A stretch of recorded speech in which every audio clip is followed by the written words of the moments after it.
The first success pattern all men must know is called the golden age of achievement. Throughout history, most men hit their major accomplishments after their mid-30s.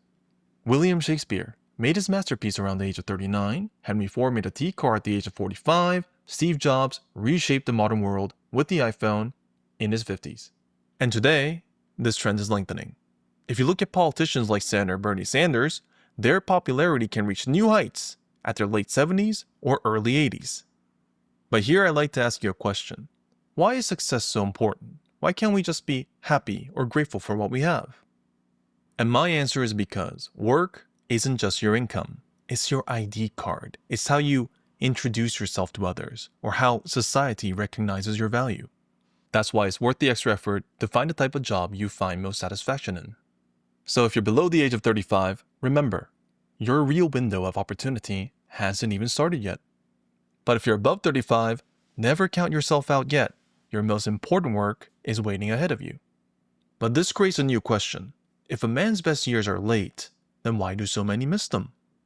They say the 21st century is the best time to succeed, with more than 100,000 people making over $1 million a year all by themselves. But this is misleading.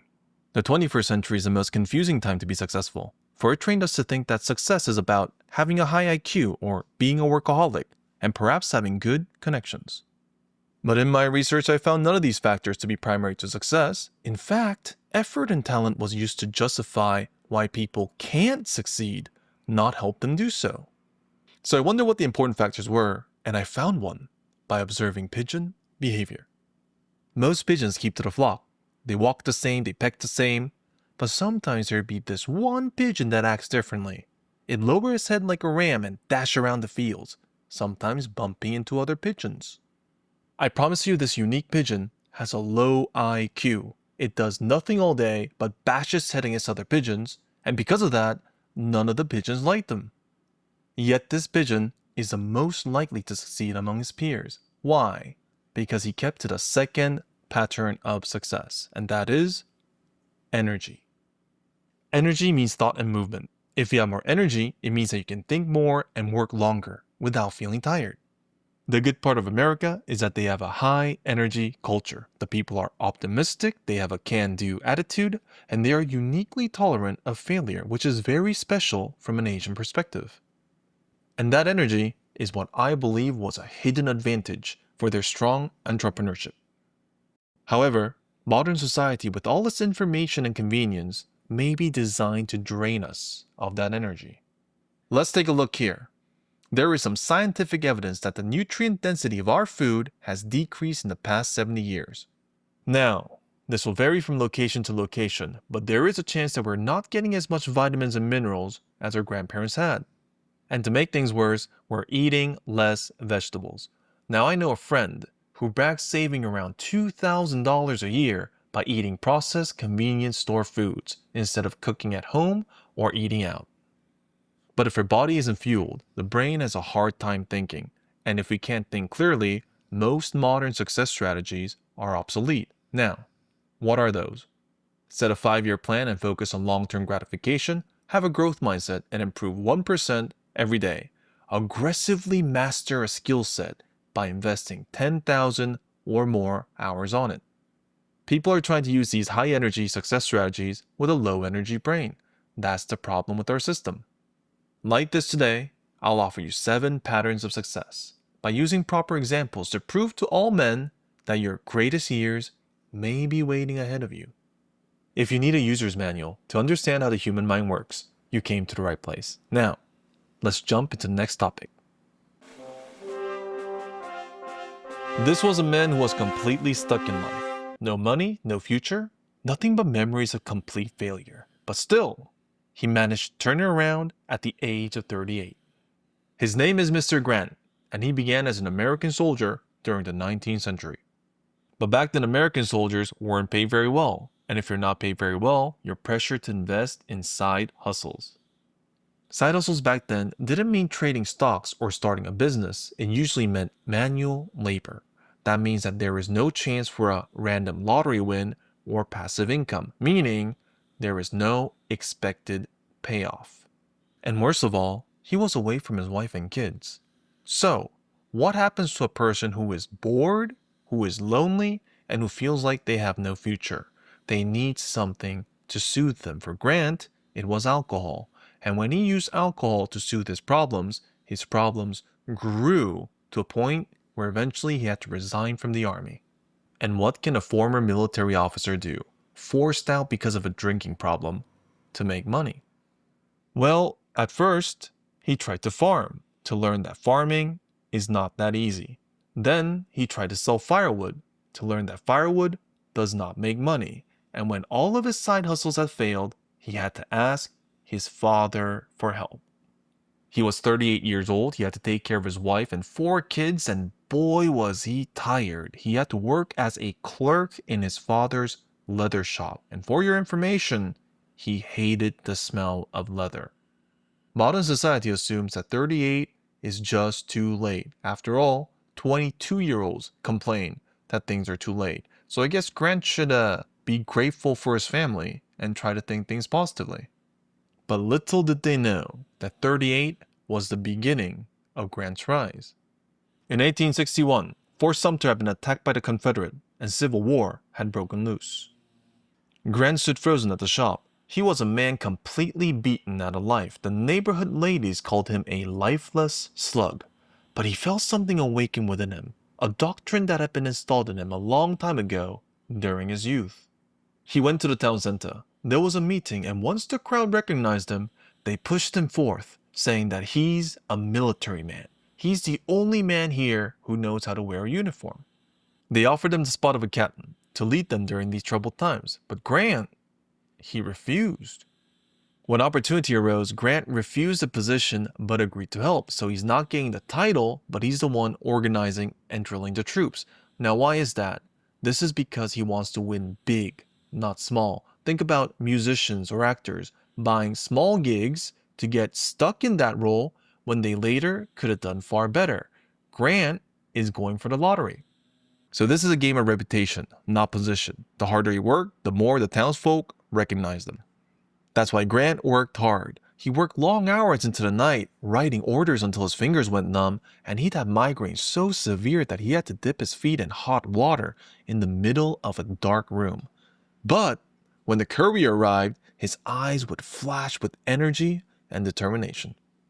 And with his sudden rise in energy, he successfully managed to turn a group of people, a bunch of strangers, into a functional, disciplined military unit. The governor was amazed by his hard work and determination, so he appointed him as colonel of the volunteer infantry unit. And his state had loved him so much, they strongly recommended him to President Abraham Lincoln, leading to a fast promotion to brigadier general. This is success pattern number 3. Your worst years are training you, not wasting you. Grant's wasted years did not have visible success, but invisibly, he kept growing. His judgment became sharper, he's more tolerant of stress, and he isn't afraid to take risks when he sees them. And my opinion on this is because it takes about 30-ish years for the human brain to develop. Some people say it's 25, 32 is case by case, but for me, I think the magic number is 32. If you re-challenge the world at the age of 32, you will find yourself performing significantly better than your 20s. But some people miss this opportunity because they think that their 30-year-old brain is still at the same level as their 20-year-old brain. But that is not the case, is my argument. Now, before we jump into the next pattern, let me give you a modern example. This is the story of a man who is stuck in middle management. He has all the responsibilities of his large, faceless corporation, but none of the autonomy. This means he gets blamed for everything while being unable to make any decisions at all. He's stressed to the point of exhaustion and is bombarded with pop-up news of billionaires making more billions as they sleep. News that he never wanted to read, but can't help but to. So he spends his time and money asking random people, what should I do? How can I think more positively about my situation? Then the random person will tell him, bro, your life is appallingly unempowered and unrewarding. And the question you're asking is how to think positive about that? Well, let me ask you a metaphorical question then. How does a man beaten down by gorillas every single day supposed to think positive? And the answer to that is you stop getting beaten down by gorillas every single day. Which leads us to success principle number 4. Never blame yourself for a broken environment. Failure has 2 definitions. One is learning and the other is displacement. In the case of this young man, he failed because he was placed in the wrong environment. He built a house in the desert and wondered why he was so thirsty. But here's the catch. Even if he's thirsty, he can't really leave that environment. Why? Because he's lived there for so long, his lifestyle had become a habit, and it is very difficult to break habits. Then how do we break a habit? And the method is actually quite simple. For example, let's say we have a slouching problem. So whenever we sit in front of the monitor, our shoulders like a slouch and our neck goes forward so that the blood doesn't circulate well within our bodies. What you do in this case is you figure out what the proper posture is and then you adjust. And then what happens afterwards is that you're going to slouch again. But don't worry, that is perfectly fine. It is part of the process. All you need to do is readjust. Then you're going to slouch, then you're going to readjust. Breaking a habit means you know that you're going to slouch. You know the habit is going to happen again. But don't worry, just readjust. And then, through a long course of time, you're going to break it. So let's apply this to our careers. What you want to do is you want to keep pushing boundaries. You want to look for new jobs or other methods of gaining income. And at first, you're going to slouch. But don't worry, that's part of the process. Just readjust. Then you're going to slouch. Something's going to go wrong, but that is supposed to be that way. It's a part of the process. All you need to do is readjust. Slouch, readjust. It's the same logic. Okay, fine, I get that part now, but where do I go? Where's the place where I feel most rewarded or better? If you look at the case of Grant, he didn't really re-choose a new profession. He didn't become a biologist or a dancer. He reuse his expertise that he accumulated when he was young to his new environment. Which leads us to success pattern number 5. Check your own schedule. Where do you spend most of your time? And what do you do? There is a chance that that may be your dream career or environment. For example, there was a game developer who loved reading stories to his children. He loved it so much he wondered, should I try recording audiobooks? So whenever he came back home from work, he'd invest a few hours learning how to record, learning proper cadence, and stacking portfolios. And in a few years, that business had turned so successful, he was able to quit his day job. Here's another example. This time it's a coder who got into coding because it pays well, but found the job to be very boring. But what he really loved was communicating with his teammates, especially those from different departments like engineering to sales or PR. And that's when he realized, wait, I don't like coding. I like connecting. I like helping teams communicate with each other, and applied for a new role as a cross-team manager. But sometimes your optimal environment may not even be here yet, which leads us to success pattern number 5. Watch for changes in what the world rewards. An easy way to put this would be opportunity. Now, what is opportunity? Opportunity means society will change. Things never stay the same. Here's an example. There was a chef who worked at a hotel during morning shifts, but during the pandemic, this hotel decided to shut down its morning buffet program. So he had to find a new job, but couldn't find anything related to cooking. And eventually, he could not pay for his rent. So he had to take a random job at a manufacturing plant that builds water purification systems. And he was like, wait, this job is actually really amazing. He loved that job. He had a consistent schedule and had far better benefits than working in a kitchen. But he never knew because he never had the opportunity to try for himself. Here's another example.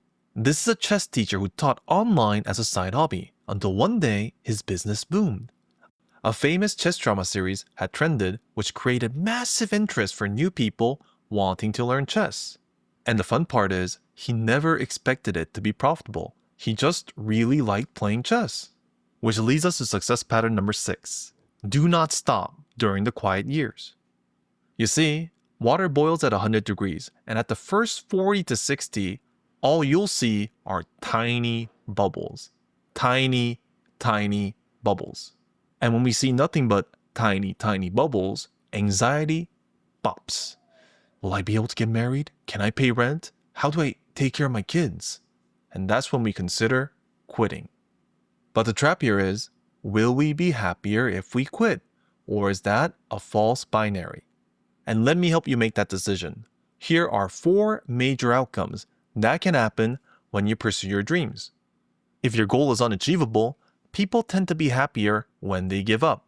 If you just quit and do nothing, most people find themselves regretting. If you chase a goal, you should expect to be stressed when results aren't visible, but more fulfilled and motivated during the process.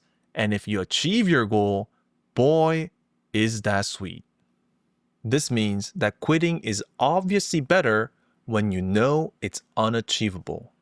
But how do we know if a goal is unachievable or not? Is there a way to predict the future?